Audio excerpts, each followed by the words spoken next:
Now, Sir Keir Starmer says he hopes Labour can break the Conservative blue wall here in the South East at the next general election by winning over voters who've never backed Labour before. The leader of the opposition visited Crawley today, a key election battleground, which Sir Keir hopes will be one of the many Conservative seats in our region to return a Labour MP later this year.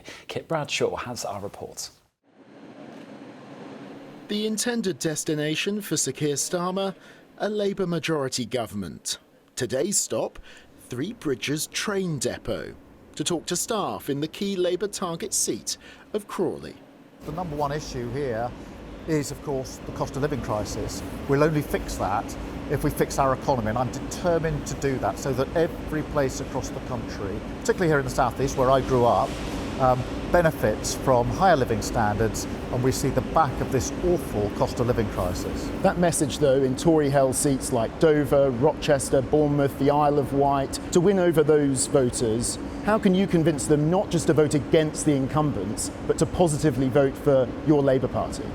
I think what you'll see in a number of places is that already people are looking at the Labour Party again, and they see, I think, that we are a changed party and that we've got a plan to get our economy going, a plan to ensure that our health service is not just put back on its feet, which is desperately needed, but also made fit for the next decades to come, and a plan for the skills that we desperately need as a country.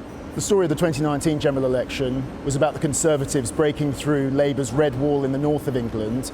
Will the story of this year's general election be Labour breaking through the Conservative blue wall here in the south? I hope so.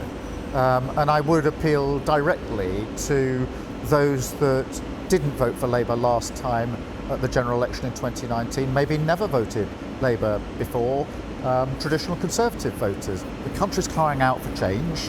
Nobody feels that they're better off under this government. The Tories have failed 14 years and nobody feels better off. If you want change, vote for change, and then we can bring about the change that you so desperately need.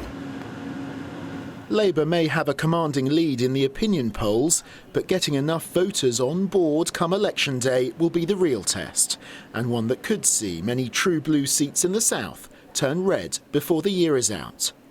Bradshaw, ITV News, Crawley.